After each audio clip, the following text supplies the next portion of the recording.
সেই পদ্ধতিতে আবারও ইসলামী খেলাফত আসবে। এটা হলো সহিহ হাদিস। সুতরাং আমাকে আপনাকে নীতি থেকে সরে আল্লাহ রাব্বুল আলামিনের জন্য আবেদন করছি যে রব আমাদেরকে তৌফিক দিয়েছেন, আমরা সময় মতো নারী পুরুষ সকলেই জুমার মসজিদে হাজির হওয়ার তৌফিক পেয়েছি। যাবতীয় প্রশংসা আমাদের মহান রবের, যিনি আমাদেরকে তৌফিক দিয়েছেন, আলহামদুলিল্লাহ। শান্তি বর্ষিত হোক নবী মুহাম্মদ সাল্লাল্লাহু আলাইহি ওয়াসাল্লামের প্রতি, যিনি সাহাবাদেরকে তালিম দিতেন, প্রশিক্ষণ দিতেন, নৈতিকতার কথা বলতেন, সত্য কথা বলতে হবে, একজন আদর্শ মুসলিম হিসাবে নিজেকে গড়ে তুলতে হবে, অবক্ষয়ের সুযোগ রাখা যাবে না, এবং নীতি এবং নৈতিকতার সাথে আল্লাহ রাব্বুল আলামিনের ইবাদত করতে হবে। যে তালিম সাহাবাদেরকে দিয়েছেন, আমরা পরবর্তীতে রাসূল সাল্লাল্লাহু আলাইহি ওয়াসাল্লামের পরে তার সাহাবায়ে কেরাম, তাবেঈন এবং পরবর্তীতে উলামায়ে কেরাম, সবিশেষ আমরা হাদিস থেকে, তাফসীর থেকে যে বিষয়ে অবগত হয়েছি, আমরা যাদের মাধ্যমে অবগত হয়েছে, আল্লাহ রাব্বুল আলামিন তাদের প্রতি রহম করুন, তাদেরকে ক্ষমা করুন। রাসূলুল্লাহ সাল্লাল্লাহু আলাইহি ওয়াসাল্লামের প্রতি আমরা আবারও সংক্ষিপ্ত দুরূদ পাঠ করছি, সাল্লাল্লাহু আলাইহি ওয়াসাল্লাম। আলোচনার বিষয় নৈতিক অবক্ষয়। নৈতিক অবক্ষয় কারণ ও করণীয়। আল্লাহ রাব্বুল আলামিন আজকের আলোচনা থেকে বক্তা শ্রোতা সকলকে উপকৃত হওয়ার তৌফিক দান করুন, আল্লাহুম্মা আমিন। শুরুতেই আমি আমার নিজেকে নসিহত করছি এবং আপনাদের সামনে পবিত্র কোরআন ও সহিহ হাদিস থেকে নসিহত পেশ করার চেষ্টা করব ইনশাআল্লাহ। আল্লাহ আমাদের সকলকে মানার তৌফিক দান করুন, জেনে সেটা ধারণ করে যেন আমরা আমলে বাস্তবায়ন করতে পারি। আল্লাহ আমাদের তৌফিক দান করুন, আমিন ইয়া রাব্বাল আলামিন। নীতি থেকে সরে যাওয়া, নীতির পতনই হলো নৈতিক অবক্ষয়। নীতি কি হওয়ার দরকার ছিল? নৈতিকতা কি? আমি একজন মুসলিম, আমাকে দেখলেই বোঝা যাবে আমি একজন মুসলিম। আমি একজন মুসলিম, আমার আচরণে মানুষ বুঝতে পারবেন তিনি মুসলিম। আমি মুসলিম, আমার লেনদেন, আমার পরিবেশ প্রতিবেশ, আমার প্রতিবেশীরা, আমার আত্মীয় স্বজন, আমার বন্ধু, আমার যে সার্কেল রয়েছে, আমার যে সব রয়েছে, পরিবেশ প্রতিবেশ, সব জায়গায় মানুষ বুঝবে যে আমি একজন মুসলিম। একজন মুসলিম তিনি সত্য কথা বলবেন, তিনি একমাত্র আল্লাহকে ভয় করবেন, তিনি অনুসরণ করবেন নবী মুহাম্মদ সাল্লাল্লাহু আলাইহি ওয়াসাল্লামের সহিহ সুন্নাহকে, তিনি জীবন যাপন করবেন, পৃথিবীতে যতদিন বাঁচবেন সবের উদ্দেশ্য থাকবে আল্লাহর সন্তুষ্টি এবং জান্নাত পাওয়া। এই ক্ষেত্রে মিথ্যা কথা বলবেন না, লেনদেন খারাপ করবেন না, পুরুষ পুরুষের মতো চলবেন, ইবাদত করবেন, নারী নারীর জায়গায় থাকবেন, নারীকে যেভাবে চলা দরকার তার কথাবার্তা, পোশাক, স্বামীর খিদমত, সংসার, সন্তান প্রতিপালন, সমাজে অবদান, যিনি যার জায়গা থেকে ইসলামী শরীয়ত যেভাবে আমাকে আপনাকে করতে বলেছে এবং যেটা করতে নিষেধ করেছে, যেটা আমর বিল মারুফ সেটা বাস্তবায়ন করা, আর যেটা নাহি আনিল মুনকার অর্থাৎ সেগুলো থেকে বর্জন করা। একদিকে যেমন আমি বাঁচবো, অন্যকে বাঁচানোর চেষ্টা করব, একদিকে আমি নিষেধকৃত বিষয়গুলো থেকে আমি বাঁচবো, অন্যকে বাঁচানোর চেষ্টা করব। এ হলো নৈতিকতা সম্পন্ন মুসলিম। আমরা প্রসঙ্গক্রমে জাহিলিয়াতের কথা বলি, জাহিলি সমাজের কথা বলি। জাহিলি সমাজ এত খারাপ ছিল, এত খারাপ ছিল, সেই সমাজের মানুষ তাদের কন্যা সন্তানকে জীবিত পুঁতে ফেলত। জাহিলি সমাজ এত খারাপ ছিল। ইতিহাস যখন বলতে শুরু করি তখন আমরা এভাবেই জাহিলি সমাজকে প্রেজেন্টেশন দেই, উপস্থাপন করি মানুষের সামনে। কিন্তু সম্মানিত উপস্থিতি, আমরা যদি তুলনা করি সেই জাহিলি সমাজের মানুষ নবী মুহাম্মদ সাল্লাল্লাহু আলাইহি ওয়াসাল্লাম নবুয়ত প্রাপ্তির পূর্বে আরব সমাজ এবং আরব সমাজের পরিবেশ প্রতিবেশ এমন খারাপ ছিল, আইয়ামে জাহিলিয়া বলা হয়েছে। সেই যুগে কন্যা সন্তানকে তারা খারাপ ভেবে, তারা তাদের কালচারের বিপরীত ভেবে, তারা এটা কুসংস্কার ভেবে তার কন্যা সন্তানকে জীবন্ত কবর দিত। কিন্তু এই সমাজের মানুষ, আমার আপনার ভাই, মুসলিম তারা একভাবে অপরাধ করেছে, কিন্তু এই বর্তমান সময়ের মানুষ পুঁতে না, মারে না, পুঁতে ফেলে না, কেটে টুকরা টুকরা করে। আপনি আমি পত্রিকার পাতা খুললে ধর্ষণ, গুম, হত্যা, খুন কারা করে? এটা হিন্দুরা করে? হিন্দুর প্রয়োজন আমাদের দেশে? হ্যাঁ, পার্শ্ববর্তী দেশ ভারতে মুসলিমদের উপরে নির্যাতন তারা করে, যুগে যুগে মুসলিমদের উপর নির্যাতন হয়েছে। আবার মুসলিম তার ইমানি শক্তি যদি ফিরিয়ে আনতে পারে, তাহলে এই মুসলিমের উপরে আবারও অর্থ পৃথিবী কেন সব পৃথিবী শাসন হবে আবার। কারণ নবী করিম সাল্লাল্লাহু আলাইহি ওয়াসাল্লাম তিনি বলেছেন, সুম্মা তাকুনু খিলাফাতান আলা মিনহাজিন নবুওয়া, আবারও ইসলামী খেলাফত আসবে নবুয়তের মানহাজের উপর ধরে। নবুয়ত যে সিস্টেম ছিল সেই পদ্ধতিতে আবারও ইসলামী খেলাফত আসবে। এটা হলো সহিহ হাদিস। সুতরাং আমাকে আপনাকে নীতি থেকে সরতে হবে না, নীতি থেকে নড়লে হবে না, নীতির ক্ষয় বা পতন করলে চলবে না। আল্লাহ রাব্বুল আলামিন মুসলিম জাতিকে বোঝার তৌফিক দান করুন। আল্লাহুম্মা আমিন। ছোট ছোট সোনামণিরা, আপনারা ছোট আছেন, একটু সরে আসেন। মসজিদের দেওয়ালে হেলান দেওয়া যাবে না সোনামণিরা, এই মসজিদের দেওয়ালে হেলান দিবেন না, সরে আসেন। আপনারা এই ছোট্ট বয়সে যদি হেলান দেন, তাহলে আমার বাবাজি চাচাদের সময় গেলে তো আপনারা শুয়ে পড়বেন। মসজিদে হেলান দেওয়া যাবে না, মসজিদে ঘুমানো যাবে না। আর যেহেতু এই অংশে এয়ার কন্ডিশন বা এসি আছে, ওই একটু চেপে চেপে বসবেন, যেন অনেক মানুষ বসতে পারে। একটু আঁটোসাঁটো হয়ে বসবেন। এখন প্রচন্ড গরম পড়ছে, যেন আরো কিছু মানুষ জায়গা নিতে পারে, সেটা সুযোগ দিবেন। আমি সামাল পাবো ইনশাআল্লাহ। নীতি এবং নৈতিকতা আমাদের কতটুকু আছে, এই প্রশ্নে আমরা মনে হয় হেরেই গেলাম। অথচ নবী করিম সাল্লাল্লাহু আলাইহি ওয়াসাল্লামকে আবু হুরায়রা রাদিয়াল্লাহু তাআলা আনহু থেকে বর্ণিত হাদিসটি তিরমিজির মধ্যে এসেছে। নবী করিম সাল্লাল্লাহু আলাইহি ওয়াসাল্লামকে প্রশ্ন করা হলো, সবাই বলেছেন তো সাল্লাল্লাহু আলাইহি ওয়াসাল্লাম, তাকে প্রশ্ন করা হলো, আকবারু মা ইউদখিলুন নাস আল জান্নাহ, হে আল্লাহর নবী সাল্লাল্লাহু আলাইহি ওয়াসাল্লাম, অধিকাংশ কোন আমলের কারণে মানুষ জান্নাতে যাবে? মানুষ 100 জন মানুষ জান্নাতে ঢুকে গেছে, জান্নাতে চলে গেছে, কিন্তু 100 জনের মধ্যে 90 জন মানুষ বা 95 জন মানুষ কোন কারণে জান্নাতে যাবে? তিনি দুটি আমলের কথা বলেছেন। এই সোনামণিরা, কথা বলা যাবে না, এদিকে তাকা। আমরা কিন্তু শিক্ষক মানুষ, 1000 স্টুডেন্ট থাকলে কন্ট্রোল করতে পারি আলহামদুলিল্লাহ। চলে আসেন, কথা বলে ধরে ফেলবো কিন্তু। টুপির কালার করবো, জুব্বার কালার করবো, পাঞ্জাবির কালার করবো, আপনাকে দাঁড়াতে বলবো কিন্তু। চলে আসেন বাবা, চলে আসেন, আপনারা খেয়াল করে শুনবেন। তো নবী করিম সাল্লাল্লাহু আলাইহি ওয়াসাল্লামকে প্রশ্ন করা হলো যে কোন কারণে অধিকাংশ মানুষ জান্নাতে যাবে? তিনি দুটি কারণ বললেন। খেয়াল করবেন, আমরা আমলে বাস্তবায়ন করার চেষ্টা করব। তার প্রথম কারণ হচ্ছে তাকওয়াল্লাহ, আল্লাহকে ভয় করা। তাহলে আল্লাহকে ভয় করার কারণে অধিকাংশ মানুষ জান্নাতে যাবে। জান্নাতে মানুষ যাবে, কিন্তু অধিকাংশ মেজরিটি পারসন যে কারণে জান্নাতে যাবে সেটা হচ্ছে আল্লাহকে ভয় করার জন্য। এখন আল্লাহকে ভয় করা কি ট্রেম্বলিং সিস্টেম? আমি কাঁপবো, এটা কাঁপতেছি, থরথর করে আল্লাহর ভয়, এর নাম তো আল্লাহকে ভয় করা নয়।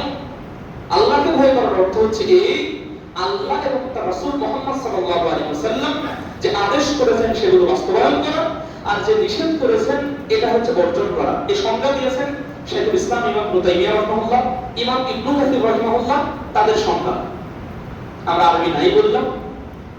তো তাকওয়া ফিল মা আমারাল্লাহ বিহি ওয়া তারকুম মা নাহা, অর্থাৎ আল্লাহ যা বলেছেন সেটা বাস্তবায়ন করা এবং যেটা করতে নিষেধ করেছেন সেটাকে বাদ দেওয়া, এর নাম হচ্ছে তাকওয়া। তো তাকওয়ার কারণে অধিকাংশ নারী, পুরুষ, যুবক, যুবতী জান্নাতে যাবে। দ্বিতীয় কারণ কি বলা হলো? তিনি বললেন হুসনুল খুলুক, চরিত্র ভালো থাকার কারণে মানুষ জান্নাতে যাবে অধিকাংশ মানুষ। এখন দেখেন, বাংলাদেশে বা আমাদের দেশে বা আমাদের অধিকাংশ মানুষের তাকওয়া নেই, অধিকাংশ মানুষের চরিত্র নেই। চরিত্র যদি থাকতো তাহলে সমাজে খুন, ধর্ষণ, হত্যা, গুম আর কত অপরাধ আমরা করেই যাচ্ছি, না করি আল্লাহকে ভয়, না আছে আমাদের চরিত্র। এজন্যই আমাদের সর্বদা কোনো বরকত নেই, আমাদের পরিবারে শান্তি নেই, আমাদের সন্তান কথা শোনে না, আমাদের যত অশান্তি। আমরা বহু ধরনের সুখ এবং শান্তি, দুই ধরনের, সুখ এবং শান্তি কিন্তু এক নয়। সুখ থাকতে পারে, শান্তি নাও থাকতে পারে। সুখ এবং শান্তি যদি আপনি উদাহরণ টানতে যান, তাহলে কোনো ব্যক্তির যদি দুইজন স্ত্রী থাকে, তাহলে আপনি দুইজন স্ত্রীকে আলাদা আলাদা ভাবে জিজ্ঞাসা করবেন সুখ কাকে বলে, শান্তি কাকে বলে। তাদের উত্তর এমন আসবে যে সুখ আছে কিন্তু শান্তি নাই, কারণ সতী নির্ভর করতে হবে। মানে বাংলাদেশে মানে দ্বিতীয় বিবাহ বা তৃতীয় বিবাহকে এমন ভাবে মানুষের সামনে উপস্থাপন করা হয়েছে যেটা শরীয়তে যেন হারাম।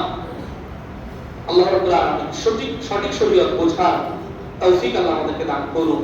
তবে যারা এভাবে প্রলুব্ধ হন, এভাবে যারা শরীয়ত বাস্তবায়ন করতে চান কিন্তু তিনি তাকসীম আদালা করেন না, অর্থাৎ সুষম বন্টন করেন না, তিনি আবার জাহান্নামে যাবেন এই কারণে। আল্লাহ বোঝার তৌফিক দান করুন, আমিন। তো তাকওয়ার কারণে, আল্লাহকে ভয় করার কারণে মানুষ জান্নাতে যাবে, আবার চরিত্র ভালো থাকার কারণে মানুষ জান্নাতে যাবে।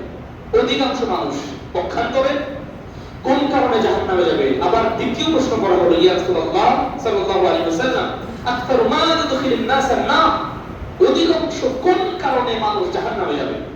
তিনি বললেন আল ফাম ওয়াল ফারজ, অর্থাৎ মুখের কারণে মানুষ জাহান্নামে যাবে, আর ফারজ বা লজ্জাস্থানের কারণে, হেফাজত না করার কারণে মানুষ জাহান্নামে যাবে।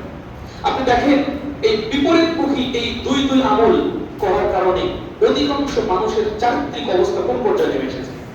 কিন্তু মানুষ যদি জানতো এই হাদিসটার উপরে আমল করত, তাহলে এই সমাজে মুসলিমদের দ্বারা এত কিছু অপরাধ ঘটতো না। আল্লাহ রাব্বুল আলামিন এই জন্য সূরা হুজুরাতের মধ্যে বলছেন, ইন্না আক্রামাকুম ইনদাল্লাহি আতকাকুম। আজকে মানুষের সম্মান, মানুষের টাকা পয়সা দিয়ে মানুষের সম্মান দেওয়া হয়, মানুষের লাইফস্টাইল, তাদের হচ্ছে ফ্যামিলি স্ট্যাটাস, এগুলো পারিবারিক বিভিন্ন কিছু দেখে মানুষকে পদমর্যাদা দেওয়া হয়। কিন্তু আল্লাহর কাছে নাই কোনো ধনী, নাই কোনো গরিবের পার্থক্য, যেটা নবী করিম সাল্লাল্লাহু আলাইহি ওয়াসাল্লামের কাছে পার্থক্য ছিল না। বিদায় হজ্জের ভাষণ তিনি বলেছিলেন, আজকের দিনের পর থেকে লা ফাদলা আরাবিয়্যিন ওয়ালা আলামি ওয়ালা আযামি আও কামা ক্বাল, আজকের দিনের পর থেকে কোন আরবি আজমির উপরে, আজমি আরবির উপরে, অর্থাৎ আরব অনারব আরবের উপরে কোনো প্রাধান্য নেই, ইল্লা বিত্তাকওয়া, একটা হচ্ছে তাকওয়া ছাড়া। আজকে আমাকে আপনাকে তাকওয়ার গুণ যদি আমি আপনি অর্জন করতে পারি, তাহলে আমার আপনার দ্বারা পাপ হতে গেলেও হৃদয় থেমে যাবে। থামো, কেউ দেখছেন না, দেখছেন তোমার আল্লাহ সুবহানাহু ওয়া তাআলা। খলিফা ওমর ইবনে খাত্তাব রাদিয়াল্লাহু তাআলার সময় হাদিসের সনদ নিয়ে কেউ হাদিসের সনদের ব্যাপারে ইখতিলাফ মতভেদ রয়েছে, সনদ দঈফ, দুর্বল, কিন্তু মতনের ব্যাপারে মুহাদ্দিসিনে কেরাম বলছেন যে না, এটা চলবে। খলিফা ওমর ইবনে খাত্তাব রাদিয়াল্লাহু তাআলা তিনি রাতের বেলায় প্রজাদেরকে পাহারা দিতেন, কে কোন সমস্যা রয়েছে, কি অপরাধ করছে, কে কোথায় সমস্যায় থাকবে। ফোরাত নদীর ওই পারে যদি একটা কুকুর না খেয়ে মরে, তাহলে আমি ওমর আমাকে জবাবদিহিতার ব্যাপারে আসতে হবে না। এজন্য ওমর ইবনে খাত্তাব রাদিয়াল্লাহু তাআলা রাতে যেতেন। একদিন রাতে হঠাৎ করে ফিসফিস আওয়াজ শুনতে পেলেন। কে আওয়াজ করে? তিনি লক্ষ্য করলেন মা এবং মেয়ের ফিসফিস আওয়াজ, রাতে কথা হচ্ছে। মা এবং মেয়ে তারা দুধ বিক্রি করেন। রাতের বেলায় মা মেয়েকে বলছে, আরে দাও না পানি। মেয়ে বলছে, না না, দেওয়া যাবে না। মা বলছে যে না, খলিফা তো এখন রাতে নেই, কেন তুমি দিচ্ছ না? মেয়ে বলছে, না মা, আমাকে আপনাকে খলিফা দেখছে না, কিন্তু আমার আপনার এবং খলিফা আল্লাহ তো আমাদেরকে দেখছেন।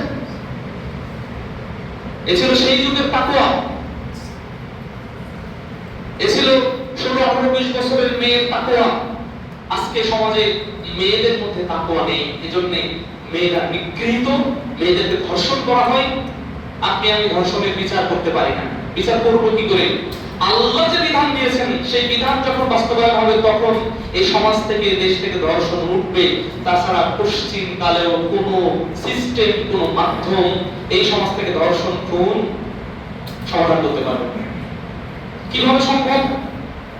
সম্ভব এইভাবে, যদি বিবাহিত এবং বিবাহিতা হয়, তাহলে তাকে রজম করতে হবে, পাথর নিক্ষেপ করে তাকে পৃথিবী থেকে বিদায় করতে হবে। আমি আপনি করবো না। যে দেশের প্রশাসন যারা, সরকার যারা, তারা করবেন। যদি বাস্তবায়ন না করেন, তাহলে আল্লাহর কাছে অপরাধী হবেন। আমার আপনার করণীয় কি? আমার আপনার করণীয়, সমস্ত বিশ্বে যখন এরকম টালমাটাল, ইসলামের দিকে আমাকে আপনাকে ফিরে যেতে হবে। ফিরে যেতে হবে ইসলামের খেলাফতের দিকে, ফিরে যেতে হবে ওই আশার দিকে। আমাকে আপনাকে সমাজে দাওয়াত দিতে হবে, আমাকে আপনাকে সমাজে পবিত্র কোরআন ও সহিহ হাদিসের আমল নিজে করতে হবে, পরিবারকে করাতে হবে, সমাজের মধ্যে প্রচার করতে হবে। ঐক্যমত গড়ে উঠবে যেভাবে ঐক্যমত গড়ে উঠেছিল নবী করিম সাল্লাল্লাহু আলাইহি ওয়াসাল্লামের। মক্কায় 13টি বছর তিনি দাওয়াত দিলেন। এই দাওয়াতের ফসল হিসাবে আকাবার প্রথম বায়াত, দ্বিতীয় বায়াত এবং তৃতীয় বায়াতের মাধ্যমে কিছু সাহাবী গড়ে উঠলেন এবং তারা শপথ নিলেন, বায়াত গ্রহণ করলেন এবং তারাই পরবর্তীতে নবী করিম সাল্লাল্লাহু আলাইহি ওয়াসাল্লামকে মক্কা থেকে মদিনায় নিয়ে গেলেন। মদিনায় তিনি ইসলামী রাষ্ট্র আল্লাহর তৌফিকে কায়েম করতে পারলেন। আমার আপনার সমাজের মধ্যে দাওয়াত নেই, ইসলামই জানি না, আমরা ওযু জানি না, আমরা পবিত্রতা অর্জন জানি না। 30 বছর সালাত আদায় করছে কিন্তু ফরজ সালাত কিভাবে আদায় করতে হয়, অর্থাৎ ফরজ গোসল কিভাবে করতে হয় ব্যক্তি জানে না, অথচ মুসলমানের বাচ্চা সূরা ফাতিহা শুদ্ধ করে তেলাওয়াত করতে পারে না। মুসলমানের বাচ্চা জানে না যে ফরজ সালাত কত রাকাত এবং যোহরের সুন্নাত কত রাকাত। মুসলমানের বাচ্চা জানে না তারাবির সালাত কিভাবে পড়তে হয়, তাহাজ্জুদ কিভাবে আদায় করতে হয়। তারাবি এবং তাহাজ্জুদের কোনো পার্থক্য নেই এটাও বোঝে না, এবং তারাবি এবং তাহাজ্জুদ পড়লে কি ফায়দা সেটাও বোঝার চেষ্টা করে না। আল্লাহ আমাদেরকে হেফাজত করুন, আল্লাহুম্মা আমিন। আমরা বলছিলাম এই সমাজের মেয়েরা যদি ওই উমর ইবনে খাত্তাব রাদিয়াল্লাহু তাআলা আনহুর সময় ওই মেয়ের মতো তাকওয়াশীলা হতো, পর্দানশীলা হতো, আল্লাহকে ভয় করত, তাহলে সে ভালো স্বামী পেত, সে ভালো পরিবেশ পেত, সে ভালো সন্তান পেত, সে ভালো তৌফিক আল্লাহর পক্ষ থেকে পেত। নবী করিম সাল্লাল্লাহু আলাইহি ওয়াসাল্লাম এর কাছে মুসনাদে আহমদের মধ্যে হাদিস এসেছে, যুবক এসে বলছেন, ইয়া রাসূলুল্লাহ সাল্লাল্লাহু আলাইহি ওয়াসাল্লাম ইযান লি বিজিনা, আমাকে জিনার অনুমতি দিন। আশ্চর্য ব্যাপার, রাসূলুল্লাহ সাল্লাল্লাহু আলাইহি ওয়াসাল্লামের কাছে এসে যুবক সাহাবী এসে বলছেন, ইযান লি বিজিনা, আমাকে জিনার অনুমতি দিন, আমি জিনা করতে চাই। সাহাবায়ে কেরাম আশ্চর্যজনিত হলেন, বলে কি এ সাহাবী? তাকে ধরার চেষ্টা করলেন। নবী সাল্লাল্লাহু আলাইহি ওয়াসাল্লাম বললেন, দাহু, তোমরা তাকে ছেড়ে দাও। তিনি নবী করিম সাল্লাল্লাহু আলাইহি ওয়াসাল্লামের কাছে চলে আসলেন। তখন তিনি বললেন, যুবক, তুমি কি চাও, তুমি যে ইচ্ছা পোষণ করছো তোমার মায়ের সাথে পৃথিবীর কেউ এরকম করুক, তুমি কি সেটা চাও? বলেন কি আল্লাহর নবী, অসম্ভব, আমি চাবো কেন, চাইবো কেন? শোনো, তুমি যেমন চাও না, পৃথিবীর কোনো মানুষ চায় না তাদের মায়ের সাথে অন্য কেউ এরকম আচরণ করুক। যুবক, তুমি কি চাও তোমার সন্তানের সাথে তোমার মেয়ের সাথে এরকম কেউ করুক, তুমি করবা? অসম্ভব। ইয়া রাসূলুল্লাহ সাল্লাল্লাহু আলাইহি ওয়াসাল্লাম বলেন কি, শোনো, পৃথিবীর কেউ চায় না এরকম কাজ করতে। পৃথিবীর কেউ চায় না তার মায়ের সাথে, তার ফুফার সাথে, তার খালার সাথে, তার বোনের সাথে এরকম আচরণ করুক। পৃথিবীর কেউ চায় না, তুমিও চাইবে না। আজকে সমাজে মানুষ ধর্ষণ করে। আহা, মানুষ যদি জানতো যে না, আমি যে অপরাধটা করছি, আমার আত্মীয়-স্বজন, আমার মা, আমার সন্তান, আমার খালা, আমার ফুফু, আমার আত্মীয়-স্বজনের মধ্যে থেকে যদি এরকম অপরাধ কেউ করে, আমি কি সেটা মেনে নেব? অসম্ভব, মানবই না। তাহলে আমি কেন এই অপরাধের সাথে জড়িয়ে যাব? সমাজে এই চেতনার অভাব, এই শিক্ষার অভাব। নবী করিম সাল্লাল্লাহু আলাইহি ওয়াসাল্লামের কাছ থেকে যুবক শিক্ষা নিয়ে চলে গেলেন, এমন শিক্ষা পেলেন, তিনি ফিরে আসলেন। এটা ছিল রাসূলুল্লাহ সাল্লাল্লাহু আলাইহি ওয়াসাল্লামের শিক্ষা। কিভাবে এই নৈতিকতা ফিরবে? নৈতিকতা ফেরার জন্য যে জান্নাতি আমলের কথা বলেছি, সেই জান্নাতি আমল আমার আপনার মধ্যে যদি চালু থাকে, জারি থাকে, আমি আপনি যদি আল্লাহকে ভয় করি, আমি আপনি যদি তাকওয়ার অধিকারী হই, আমি আপনি যদি লজ্জাস্থানের হেফাজত করি, তাহলে আল্লাহ রাব্বুল আলামিন আমাকে আপনাকে দুনিয়াতেও সম্মান দিবেন, পরকালেও মুক্তি দিবেন ইনশাআল্লাহ। নৈতিকতার অবক্ষয় হয়েছে। ইসলাম এবং নৈতিকতা শিক্ষা, নৈতিক শিক্ষা আমাদের মধ্যে নেই। শিক্ষা যে ব্যবস্থা থাকা দরকার ছিল, সেই ব্যবস্থাটুকু ভেঙে দেওয়া হয়েছে। মানুষ ভেবে নিয়েছে যে জেনারেল লাইনের শিক্ষা একরকম আর মাদ্রাসা শিক্ষা একরকম। আচ্ছা, তাহলে কি জেনারেল লাইনের মানুষ এক জান্নাতে যাবে, আবার মাদ্রাসার স্টুডেন্ট আরেক জান্নাতে যাবে? অসম্ভব। আমরা তো সবাই মুসলিম, এখানে সিলেবাস কেন বিভক্ত হলো? তার মানে সিলেবাস বিভক্ত করা হয়েছে নিশ্চয়ই কোনো উদ্দেশ্যের মধ্যে রয়েছে।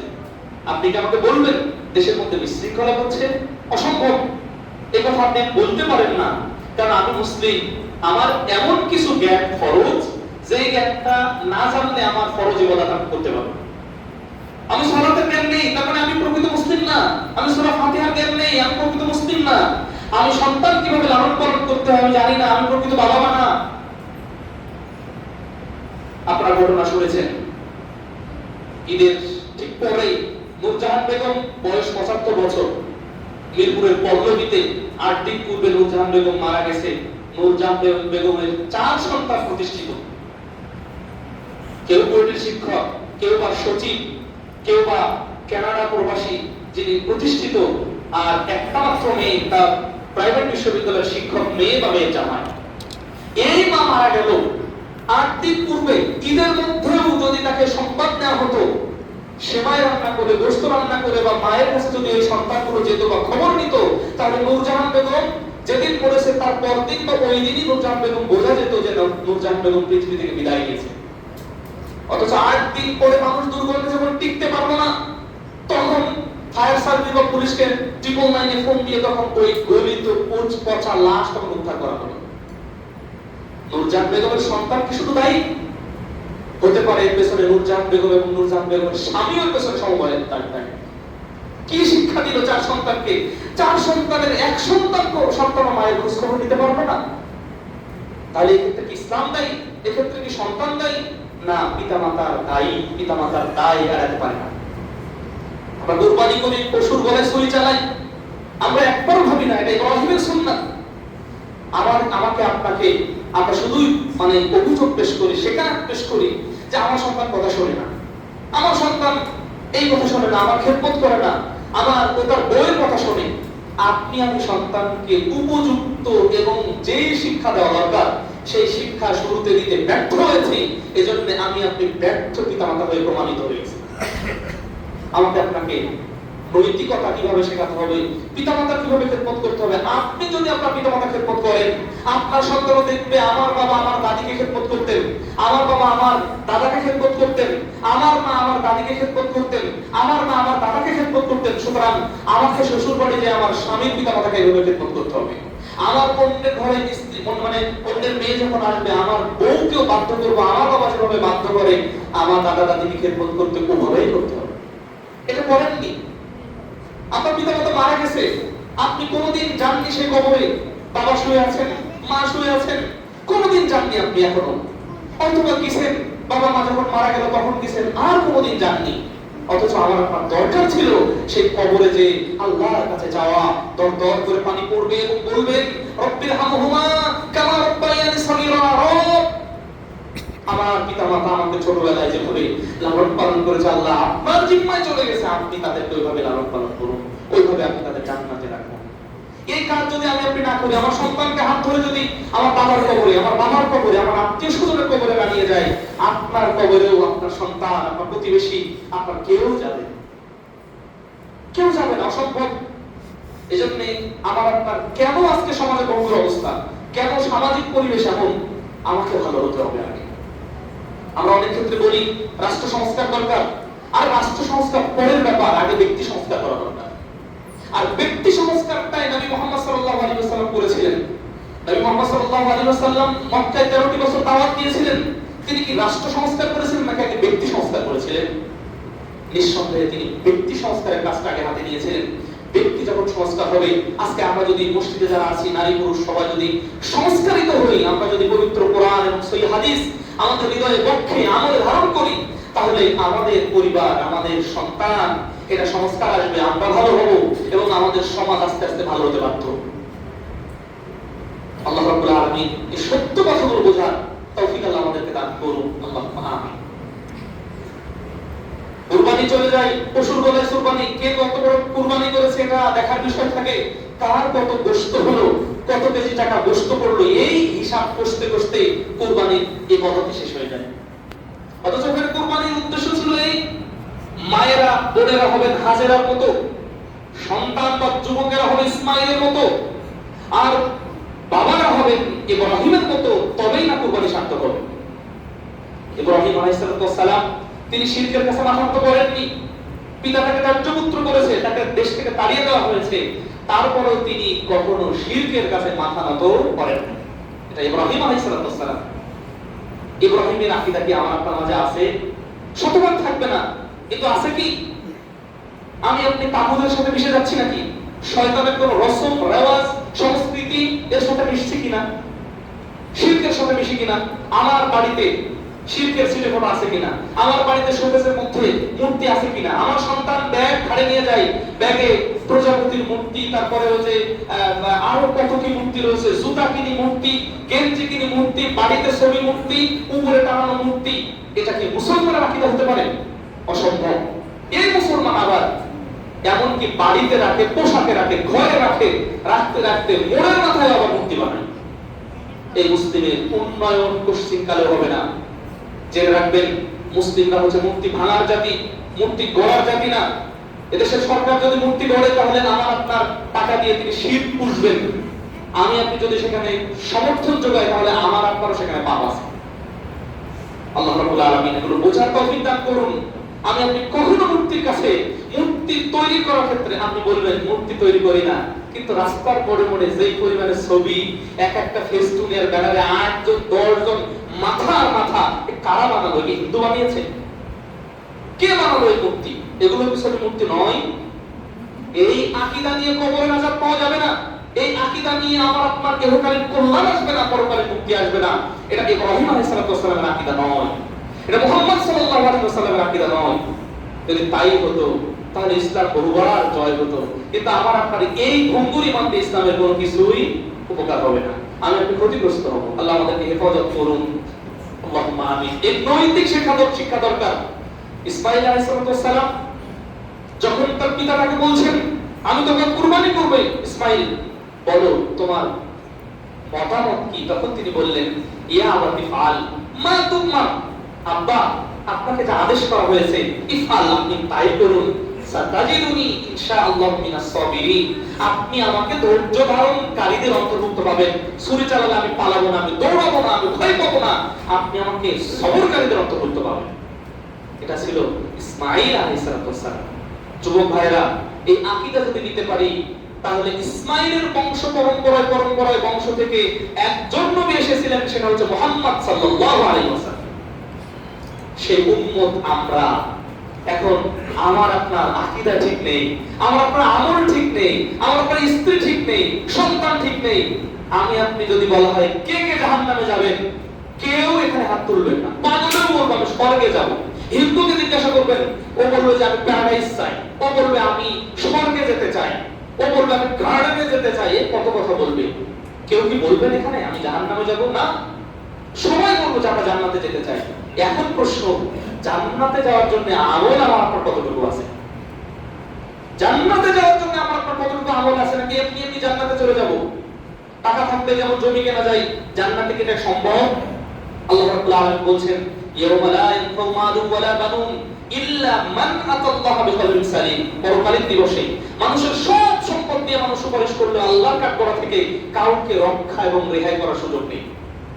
মানুষের সবাই যদি, সব সন্তান সন্ততি সবাই যদি সুপারিশ করে, আর্গুমেন্ট জারি করে যে আল্লাহর কাছে চাই যে আল্লাহ এই ব্যক্তিকে ক্ষমা করে দিন, কেউ পারবে না। ইল্লা মান আতাল্লাহ বিকলবিন সালিম, যার হৃদয় প্রশস্ত, হৃদয় প্রশান্ত, যে আমল নিয়ে যাবে সেই রক্ষা পাবে। তাছাড়া কোনো নারী, কোনো পুরুষ, কোনো যুবক, কোনো যুবতী, কোনো বৃদ্ধ বৃদ্ধা কেউ আল্লাহর কাঠগড়া থেকে রক্ষা রেহাই পাবে না। আল্লাহ রাব্বুল আলামিন আমাদের বোঝার তৌফিক দান করুন। এই শিক্ষা, এই নৈতিকতা আমাদের মধ্যে ঢোকানোর তৌফিক আল্লাহ দান করুন, প্রবেশ করানোর তৌফিক আল্লাহ আমাদেরকে দান করুন। আল্লাহ আমাদের কি দরকার? ইসলাম দরকার, শিক্ষা দরকার। আমার আপনার সমাজের মধ্যে দাওয়াত নেই, পবিত্র কোরআন ও সহিহ হাদিসের আমল নেই, প্রচার নেই, প্রসার নেই। আমি আপনি সূরা আসর জানি না, সবাই জানে ওয়াল আসর, সময়ের কসম, ইন্নাল ইনসানা লাফি খুসর ইল্লাল্লাযীনা আমানু ওয়া আমিলুস সলিহাত ওয়া তাওয়াসাউ বিল হাক্কি ওয়া তাওয়াসাউ বিস সবর। আল্লাহ বলছেন সময়ের কসম, চারটি গুণ বা বৈশিষ্ট্য যদি মানুষের মধ্যে না থাকে, পৃথিবীর সব মানুষ ক্ষতির মধ্যে নিমজ্জিত। একটা হচ্ছে ঈমান, একটা হচ্ছে আমল, একটা হচ্ছে দাওয়াত, আর একটা হলো সবর। আপনার সব আছে, ঈমান আছে, আমলও ভালো, আপনার সবর আছে, আপনি দাওয়াত দেন না। আপনি না দাওয়াত দিয়েছেন আপনার সন্তানকে, না দাওয়াত দিয়েছেন আপনার স্ত্রীকে, না দাওয়াত দিয়েছেন আপনার প্রতিবেশীকে, না দাওয়াত দিয়েছেন আপনার পরিবেশ প্রতিবেশী। আপনি ভেবেই নিয়েছেন ইসলামের দাওয়াত শুধুমাত্র হুজুররাই দিবে, আর আমি আপনি থাকলেই কেন না থাকলে, তাহলে জান্নাতে হুজুররাই কিন্তু যাবে, বুঝেন কিন্তু। আমার আপনার উচিত হবে যারা সমাজে দাওয়াত দেয় তাদের সহযোগিতা করা, তালিম বৈঠক উপস্থিত হওয়া, এই মসজিদে মাঝে মধ্যে বসা, প্রত্যেক সপ্তাহে একদিন ফজরের সালাত ইমাম সাহেব বসবেন, কিছু দোয়া কালাম শিখবেন, মহিলাদের তালিম দেওয়া হবে, মহিলারা থাকবেন পর্দার মধ্যে। এইভাবে জ্ঞান অর্জন করতে হবে, মানুষের মাঝে প্রচার করতে হবে, বই পুস্তক পড়তে হবে। আপনি ইংরেজি 3 বার অনার্স মাস্টার্স করেছেন, পিএইচডি হোল্ডার হয়েছেন, যদি কেউ থেকে থাকেন দয়া করে মন খারাপ করবেন না, কিন্তু আপনি কোরআন পড়তে জানেন না। বিদ্যা বোঝাই বাবু মশাই চড়িশকের বোর্ডে আমরা একটা কবিতা পড়েছিলাম, বাবু মশাই শেষে বলেছিল যে বাবু মশাই তোমার সব ঠিক আছে কিন্তু তুমি সাঁতার জানো না, তোমার জীবনের 16 আনায় নিচে তুমি একটা ডুবে মরো বাবু মশাই। তো ঠিক অনুরূপভাবে আমি আপনি মুসলিম নামে যেন মুসলমান না হই। আল্লাহ আমাদেরকে সঠিক পিতামাতা হওয়ার তৌফিক দান করুন, আল্লাহ আমাদের সঠিক মুসলিম হওয়ার তৌফিক দান করুন, আল্লাহ আমাদেরকে সঠিক যুবক হওয়ার তৌফিক দান করুন, সন্তানদেরকে ইসলামী শিক্ষার আদলে গড়ে তোলার তৌফিক দান করুন। তাই বলে আমি বলছি না সব হুজুর বানাবেন না, আপনি একটা পর্যায় পর্যন্ত সন্তানকে এমন ভাবে লেখাপড়া করান যে সন্তান আপনার জন্য দরবার করে কাঁদবে, যে সন্তান আপনার জন্য চাইবে, যে সন্তান বৃদ্ধ বয়সে আপনি বিছানায় পড়ে থাকলেও ও পা ধরে পা ধুয়ে দিবে, শুয়ে দিবে, কাঁধ মানে চুলকিয়ে দিবে, যত খিদমত রয়েছে সব খিদমত করার চেষ্টা করবে। আমরা যেন সেদিকে যাই, নতুবা ইহকালে ক্ষতিগ্রস্ত হব, পরকালেও ক্ষতিগ্রস্ত হব। আল্লাহ বলছেন উদখুলু ফিস সিলমি কাফা, হে পৃথিবীর ঈমানদারেরা তোমরা ইসলামে পরিপূর্ণভাবে প্রবেশ করো, ওয়ালা তাত্তাবিউ খুতুওয়াতি শাইতান।